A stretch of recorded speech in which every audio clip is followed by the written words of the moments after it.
Hello everyone, welcome back to my YouTube channel. मैं हूं आपका दोस्त यश अग्रवाल।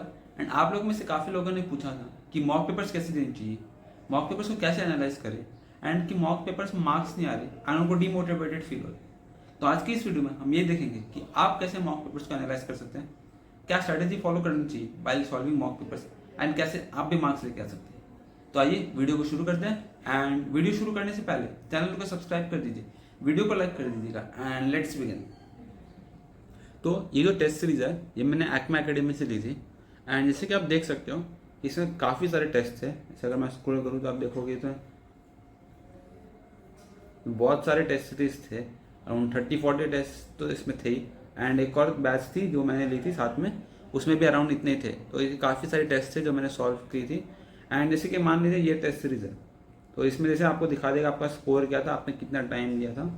तो फिर आप रिव्यू रिपोर्ट करेंगे, जैसे आपको इधर दिखा देगा आपका रैंक स्कोर, आपने 120 में से कितने अटेम्प्ट किए, क्या एक्यूरेसी परसेंटाइल सब दिखा देगा। और यहाँ पर आपको एकदम डिटेल्ड आपको एनालिसिस मिलेगा। जैसे कि मैथमेटिक्स है, आपने कितने अटेम्प्ट किए, क्या एक्यूरेसी थी, क्या टाइम लिए, लॉजिकल रीजनिंग जैसे कितने स्कोर आए। जैसे मैंने 40 में से 36 अटेम्प्ट की तो एक्यूरेसी कितनी थी। इंग्लिश में भी ऐसी थी, 160 में 68 अटेम्प्ट की। फिर तो ऐसे करके आप एनालाइज कर सकते हो। फिर नीचे आपको दिख जाएगा कि आपके स्कोर कितने थे, टॉपर, एवरेज, सब आप एनालाइज कर पाओगे एकदम प्रॉपरली। एंड मैं कहूँगा कि आप ये जो टॉप रैंकर्स हैं उनके स्कोर को अवॉइड कर दीजिए, क्योंकि जब आप स्टार्टिंग में होंगे तो आपके मार्क्स काफ़ी कम होंगे एंड ये देखने से आपको फिर डीमोटिवेशन फील होगा। तो आप इसको अवॉइड कर दीजिएगा, आप बस अपने मार्क्स पे फोकस कीजिएगा। एंड उसकी वजह से यहाँ पर आप देखोगे तो आपको सोल्यूशन मिल जाएगा, आप सोल्यूशन में जाएगा। अभी ये इंपॉर्टेंट चीज़ है समझने का कि आपको कैसे एनालाइज करना है। तो जैसे कि मान लीजिए आपने मैथ्स में सारे राइट किए तो ये तो काफ़ी अच्छे। मान लीजिए कोई शब्द आपसे रॉन्ग हो गया तो आप सबसे पहले उसमें जाके आप देखिए कि उसमें क्या गलती हुई आपसे।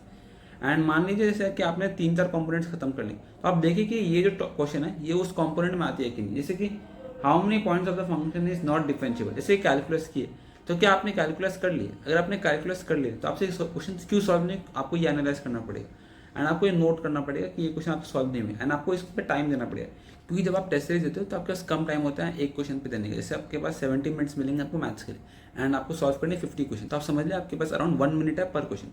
तो कितना हो जाता है कि क्वेश्चन देखने पे आपको समझ में नहीं आ रहा, आपने स्किप कर दिया। बट जब आपने पेपर दे दिया उसके बाद आपको बैठ के आपको एनालाइज करना पड़ेगा कि आपसे ये क्वेश्चन क्यों सॉल्व नहीं हुआ। वैसे आप आगे सब क्वेश्चन देते जाए जो भी आपसे सॉल्व नहीं हुआ। जैसे ये भी कैलकुलस का है, फिर ये भी कैलकुलस कैलकुलस तो आप ये हो गया आपका 3D ज्योमेट्री। तो आपको ऐसे ऐसे करके देखना पड़ेगा कि कौन से चैप्टर में से क्वेश्चन ज़्यादा आ रहे हैं, ठीक है, कौन से चैप्टर से आपसे क्वेश्चन सॉल्व नहीं हो रही। आपको वो एनालाइज करना पड़ेगा। एक कॉपी बना लीजिए, डायरी बना लीजिए, आप उसमें लिखते जाइए कि आपको ये टेस्ट में इतना स्कोर आया, आपसे मैथ्स के इतना सम सॉल्व हुए, ये टॉपिक आपसे सॉल्व नहीं हुई, ये टॉपिक आपसे सॉल्व हुई है। ऐसे करके आप हर टेस्ट के कॉपी बना लीजिए एंड उसमें आप एनालाइज कर रहे आप समझ आएगा कि आपको एक आइडिया भी लगता जाएगा कि आपका टेस्ट में मार्क्स इंक्रीज हो रहा है। आपको एक फीलिंग भी आएगी, अच्छी फीलिंग आएगी कि आपने यस कि आप इम्प्रूव कर रहे हो। फिर उसके बाद जाइए लॉजिकल रीजनिंग। जैसे आपके देखिए 4 रॉन्ग है तो आप इसे 1 पे देखिए, आप 1 पे क्या मिस्टेक हुई, तो आप इसको सॉल्व कीजिए 1 को अपने आप टाइम लेके। एंड फिर देखिए कि आपने क्या गलती की, क्या आपका आंसर राइट हो रहा था, आपने हड़बड़ी में रॉन्ग मार्क कर दी, क्या आपने सिली मिस्टेक की, आप एनालाइज कीजिए। क्योंकि लॉजिकल रीजनिंग में काफ़ी सिली मिस्टेक्स होती है हड़बड़ी में। जैसे मेरे साथ नेम सेट मेन एग्जाम में भी ऐसी हुई, मैंने 2 क्वेश्चन राइट की बट मैंने हड़बड़ी में रॉन्ग आंसर मार्क कर दी ऑप्शन में। जैसे उसमें से ऐसे कितना बार हमें लगता है ना 1A 2B 3C 4D होगी, बट उसमें था 1D। तो अभी डी ऑप्शन राइट था बट मैंने गलती से वो कर दी, तो ऐसे करके मेरी वो 15 मार्क्स चली गई। तो ऐसे आपको ध्यान रखना पड़ेगा जब आप सॉल्व कर रहे हो, आपको काफ़ी केयरफुल रहना पड़ेगा। ऐसे कंप्यूटर में भी देखिए जैसे सब राइट है बट अभी क्या सॉल्व नहीं हुआ। जैसे फ्लोटिंग पॉइंट नंबर सॉल्व नहीं हुआ तो आप उसको नोट कीजिए कि फ्लोटिंग पॉइंट सॉल्व नहीं हुआ, XS3 कोड सॉल्व नहीं हुआ, आप ऐसा करके लिखिए। ऐसे ये सॉल्व नहीं हुआ तो आप लिखिए कि हेक्साडेसिमल और माइनस बाइनरी आपसे सॉल्व नहीं हुई।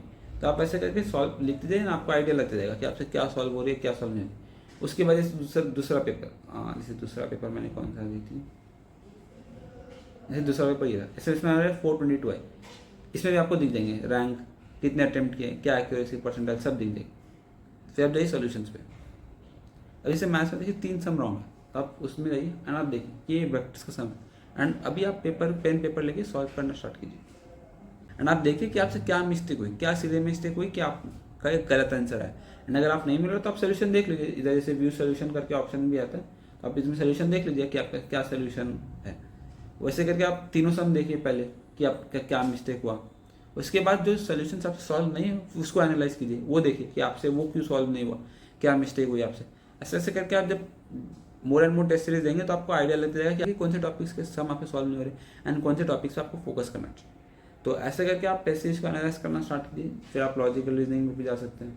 ऐसे ऐसे करके आप टेस्ट सीरीज को एनालाइज कर सकते हैं। जैसे ये तो एक्मे एकेडमी का था, बट तो अगर आपने कहीं और से लिया तो जो एनालिसिस का मेथड होगा वो तो सेम ही रहेगा कि आपसे कौन से टॉपिक सॉल्व नहीं हुए, कौन से टॉपिक सॉल्व है, वो तो सेम ही रहेगा। बस आपके थोड़े जो इंटरफेस है वो चेंज हो सकता है, बस थोड़ा बहुत कि रैंक थोड़ा अलग हो, वो सब का डिफरेंस होगा, बट बाकी जो एनालिसिस का मेथड होगा वो तो सेम ही रहेगा।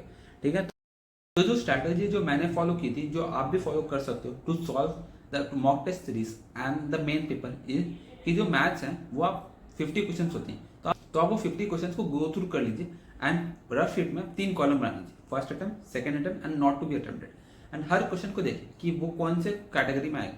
जैसे मान लीजिए क्वेश्चन 1 है, अगर आपको लग रहा है वो ईजी है तो आप उसको फर्स्ट अटेम्प्ट में लिख लीजिए। क्वेश्चन नंबर 2 अगर वो हार्ड है, अगर आपको वो फॉर्मूला याद नहीं है या फिर इसमें काफी ज्यादा टाइम लगेगा तो आप उसको नॉट अटेम्प्टेड में लिख दीजिए, ताकि आप वो क्वेश्चन पे टाइम वेस्ट ना करें। ऐसे करके आप सारे क्वेश्चंस देख लीजिए, फटाफट 5 मिनट्स लगेंगे एंड उसको कैटेगरी में डिवाइड कर दीजिए। एंड इससे ये बेनिफिट मिलेगा कि जो इजी क्वेश्चन है वो आप फटाफट स्टार्टिंग में ही कर लोगे एंड उसमें आप मार्क्स गेन कर सकते हैं। क्योंकि ये होता है कि पेपर में काफी सारे क्वेश्चन जो इजी होते हैं वो लास्ट में दिए जाते हैं, एंड अगर आप स्टार्टिंग के हार्ड क्वेश्चन में टाइम वेस्ट कर दोगे तो आप वो इजी क्वेश्चन पे जा ही नहीं पाओगे एंड वो इजी क्वेश्चन आपसे छूट जाएंगे एंड उधर आप आराम से 20-25 मार्क्स खो दोगे। आप वो कैटेगरी डिवाइड कर लीजिए एंड फिर आप क्वेश्चन सॉल्व कीजिए।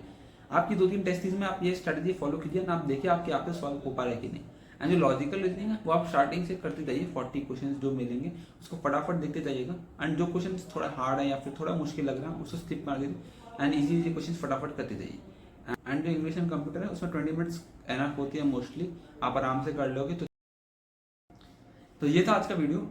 आई होप आपको वीडियो पसंद आया होगा एंड आप समझ गए होंगे कि कैसे आपको टेस्ट सीरीज को एनालाइज करना है, क्या स्ट्रैटेजी फॉलो करनी चाहिए एंड कैसे आप भी मार्क्स लेके आ सकते हैं।